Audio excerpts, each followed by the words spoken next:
1 ते लिहून ठेवा. बॅलेट मीटचा नंबर त्या टाकून ठेवा. हे सगळं आदल्या दिवशी रेडी करून ठेवा आणि परत त्याच लिफाफ्यामध्ये टाकून ठेवा. तुमचं 70% काम इथेच झालं. ज्यावेळेस आपलं वोटिंग पूर्ण होईल त्यावेळेस मशीन बंद करण्याची घाई करायची नाही. सर्वात आधी आपल्याला काय करायचं आहे, 6 वाजायला 10 मिनटं कमी असताना घंटा वाजते. त्यावेळेस आपल्यासमोर जर लाईन असेल ती लाईनला पकडून ठेवायचं. गेट बंद करतो शिपाई येऊ. जेव्हा ते लोक आतमध्ये येतील त्या लोकांना दारासमोर उभं करायचं. समजा आपल्या दारासमोर जर 10 लोक असतील, मॅडम लक्षात घ्या,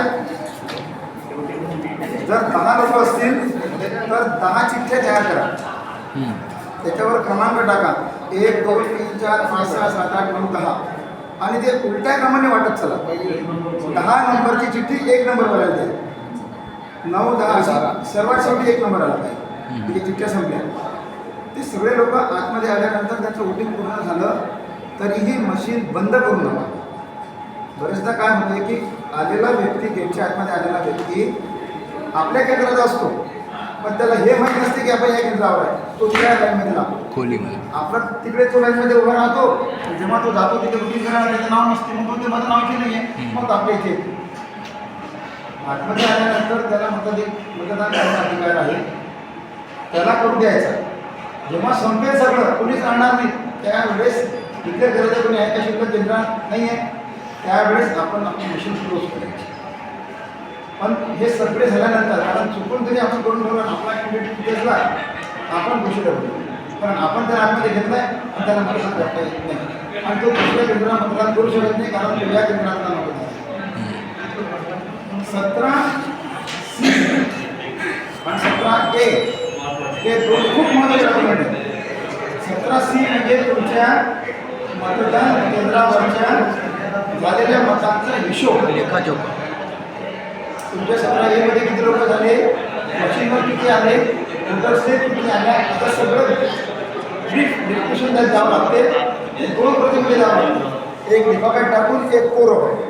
ते कोरं जेव्हा आम्ही चेक करून झाल्यानंतर ते जर आम्हाला चुकीचं वाटलं तर आम्ही तुम्हाला परत करतो भरून आणतो. तसं होऊ देऊ नका. 2 व्यवस्थित भरून ठेवा आणि ते सगळे लिफाफे जे आपल्याला तिथे उघडून दाखवायचे आहेत त्याला सील करू नका. जे सील करायचे आहे ते करून ठेवा पूर्ण. 17Aचं जे रजिस्टर आहे ते ऑब्झर्वर उघडतो. आपण साहित्य जमा केलं, तुम्ही घरी गेले, आम्ही जेव्हा त्याची सेटिंग करतो ऑब्झर्वर येतो म्हणजे हे दिखाव, तेव्हा तो मार्क कॉपी आणि 17A हे उघडून बघतो. 17C वर किंवा मशीनचा जो टर्नआउट असतो आपला PS05 त्याच्यावर जेवढे मतदान झालेले आहे तो चेक करतो की प्रिसाइडिंग ऑफिसर डायरीवर काय लिहिलं आहे. याच्या केंद्रामध्ये 747 मतं झाले आहेत. मग तो 17A रजिस्टर पाहतो जो PO1 घेत असतो. 1 नंबर क्रमांक त्याची सही हे बरोबर आहे काय. हे जेव्हा संपते ना 17Aचं रजिस्टर संपल्यानंतर जेव्हा आपला शेवटचा मतदार होतो त्याच्या खाली अशी लाईन ओढायची आहे लाल आणि क्रॉस करायचं आहे पूर्ण एंड लिहायचं संपलं. म्हणजे याच्यानंतर तो त्या कुठले लिहू शकत नाही हे ऑब्झर्वर पाहतो. जागा जर सोडलेली आहे म्हणजे याचा अर्थ यांना काहीतरी ॲडजस्टमेंट करायची आहे, 1-2 मतं वाढवायची आहे असा त्याचा अर्थ होतो. 17Aचं रजिस्टर जे आहे ते पूर्ण पॅक असते, सील केलेलं. मार्क कॉपी सील केली असते. मार्क कॉपीवर प्रत्येक ठिकाणी लाल रेषा ओढत असतो. पुरुष मतदारांना त्यांना एक लाल क्रॉस करायची असते, स्त्री मतदारांना तर त्याला एक क्रॉस करून राऊंड करायचं असतं. आणि हे सगळं केल्यानंतर एक फरक पडू शकतो टेंडर वोटचा. एक व्यक्ती आला, PO त्याला ओळखलं. जनरली पुणे एरियामध्ये म्हणा आमच्या इथे 2 एरिया असे आहेत, एक इतवारा बाजाराचा एरिया, एक मसानगंज एरिया, जिथे आडनाव सारखेच असतात. गुप्ता 100 गुप्ताचा पिंड आहे. साहू 100 असतात. आणि गेटच्या आतमध्ये जर गेलं तर मग सगळे सय्यद ओळखता येत नाही हा व्यक्ती कोण आलेला आहे. तुमच्याजवळ गुणगान करता तुम्हाला लेडीज दिले राहील. त्या व्यक्तीला हेच काम राहील की एक जर लेडीज आली तर तिचा चेहरा पाहायचा. त्या व्यक्तीने तिचा बुरखा काढायला लावायचा आणि चेहरा पाहायचा. त्याने आणलेल्या आय कार्डवर तोच व्यक्ती आहे काय. सारख्या नावाचे असतात आपल्याला तेही पाहायचं आहे आणि मतदार यादीमध्ये त्याचा जो चेहरा आहे तोही पाहायचा आहे. सारख्या नावाचे लोक आहेत. म्हणजे एक कोणीतरी सय्यद बुशराबी येईल, ती मत करून चालली जाईल, ती सय्यद अमीनाबी असेल. मग बुशराबी जर आली तर मग तुम्ही काय कराल? कारण तिचं मत ऑलरेडी होऊन गेलेलं आहे. मग ते टेंडर करायचं. तिला सांगायचं की तुला वोट करता येते, तुझ्या ह्याच्यावर ऑलरेडी कोणतरी करून गेलं आहे, पण तुझं वोट रजिस्टर होते. त्यावेळेस त्याला एक आपल्याजवळ जो टेंडर बॅलेट दिले राहते पांढऱ्या रंगाचे, त्या रंगाचे त्याला 4 मतपत्रिका द्यायच्या आहेत. स्प्लिट करून ते 4 पत्रिका त्याला द्यायच्या. त्याला थांबवायचं, त्याला म्हणत तू जा आतमध्ये कंपार्टमेंटमध्ये जा. त्याला बांधकृती शिक्का द्यायचा. बांधकृती शिक्का सही लावून द्यायचा आणि तिला सांगायचं की तू स्पेशल देख, तुम्ही पहा याच्यामध्ये चिन्ह दिलेले आहे, त्या चिन्हावर बरोबर सेंटरला शिक्का मारायचा. तो जर रेषेला टिकला वरती तर ते इनव्हॅलिड होईल. मग ते समजलं जाते का याला वरच्याला जायचं होतं आणि चुकून खालच्याला दिलं, म्हणून बरोबर सेंटरला आला पाहिजे. ही जी पट्टी आहे आपल्याला पेपर नाही त्यांनी पेपर नाही आणणार. आपली जी पट्टी असते 2 याची लाईन 2 रेषा असतात अशा, त्या 2 रेषेच्या मध्ये त्याला बरोबर शिक्का मारणार. सांगायचं त्याला स्पेशली तू जर इथे मारशील तरच होईल. आणि त्याला ती घडी करून द्यायची आधी, 4 घड्या करून द्यायच्या. ती करण्याची सुद्धा पद्धत आहे. मध्ये जो पट्टा असतो ना तो फाटला नाही पाहिजे, म्हणून याला आपण या पद्धतीने असं घडी करतो. ही एक घडी आणि ही दुसरी घडी. म्हणजे हा सिरियल नंबर इथं चिन्ह मात्र क्लिअर राहते. आणि हे झाल्यानंतर त्याला असं करायला लावायचं आहे परत, हे फोल्ड करायला लावायचे आहे. गोपनीयतेचा भंग नाही झाला पाहिजे म्हणून. आणि हे त्याला तुमच्या लिफाफ्यात टाकायला लावायचं आहे आणि तो लिफाफा आपल्याला चिपकून घ्यायचा आहे. ही टेंडर बोर्डची पद्धत आहे. ही घडी याच्याकरता अशी करायची आहे की आपण जर साधी घडी केली तर एखाद्या चिन्हास फाटून जाते. म्हणून चिन्ह आणि नावाच्या मध्ये जी गॅप असते ती बरोबर येते अशी. आम्ही केलं आहे प्रॅक्टिकल या पद्धतीने, असं आणि हे असं.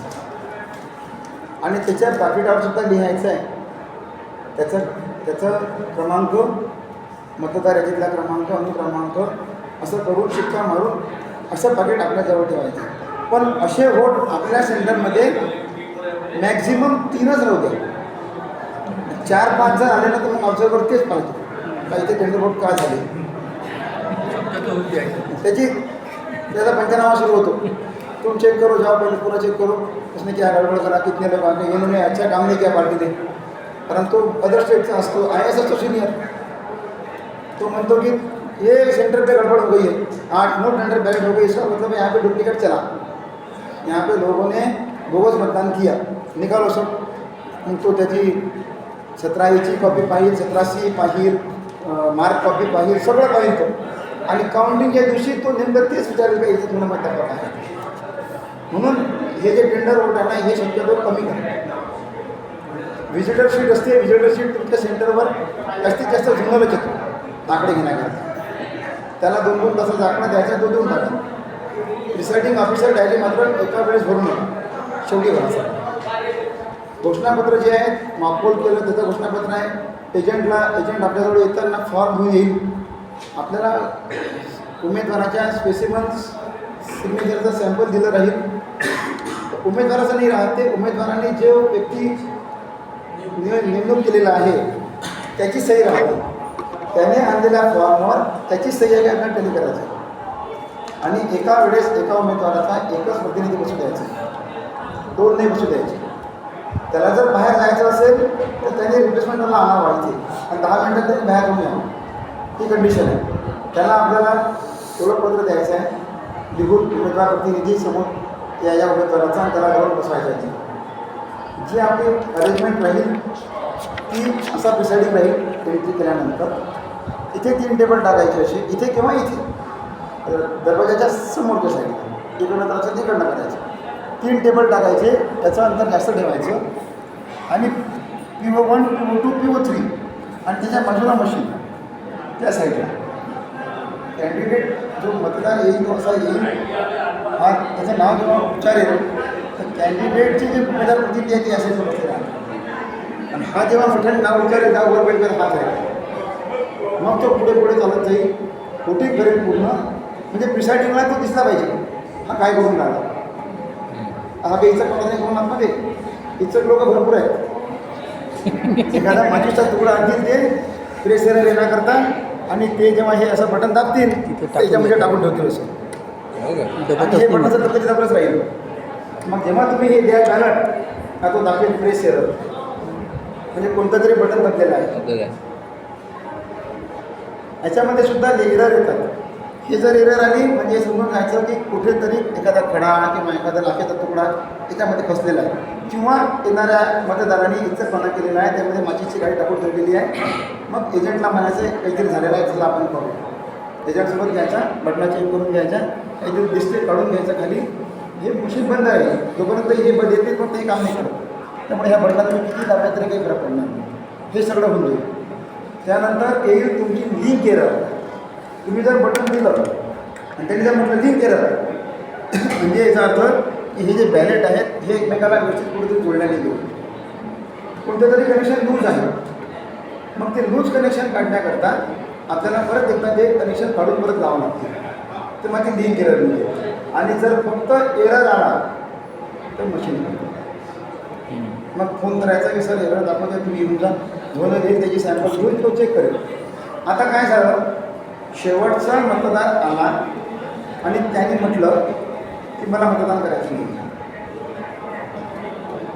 शेवटचं मतदान आपण त्याला फोर्स करू शकत नाही, त्याला हे म्हणू शकत नाही का तू मतदान करत व्हावं. त्याला सांगायचं की तू नोटाला कर, पण मग नोटालाही करायचं नाही. पण आपण मात्र त्याचं रजिस्टर करून घेतलं आहे. तो मशीनमध्ये गेला तरी म्हटलं नाही करत नाही म्हणतो, पण आपलं तर वोट दिला गेलं गेलं, हे वोट आपण दिला गेलं. आता हे वोट दिला आहे म्हणजे याच्यामध्ये त्याचा नंबर आलेला आहे. आता एंडचा जर असेल तो, जर असं समजा की हा मध्ये आला 3 वाजता आला आणि त्याने म्हटलं वोट दिला, मत करत नाही, खूप वेळेस म्हणून सांगितलं प्रत्येकाने 5 मिनटं झाली, 10 मिनटं नाही म्हणून त्याला म्हटलं ठीक आहे मी जाऊ शकतो, आपण वोट दिला आहे ना, मग या वोटवर आपण समोर त्याला मतदान करू द्यायचं. आता काय होईल, याच्यामध्ये एक नाव कमी आहे, एक नाव तिकडे जास्त आहे.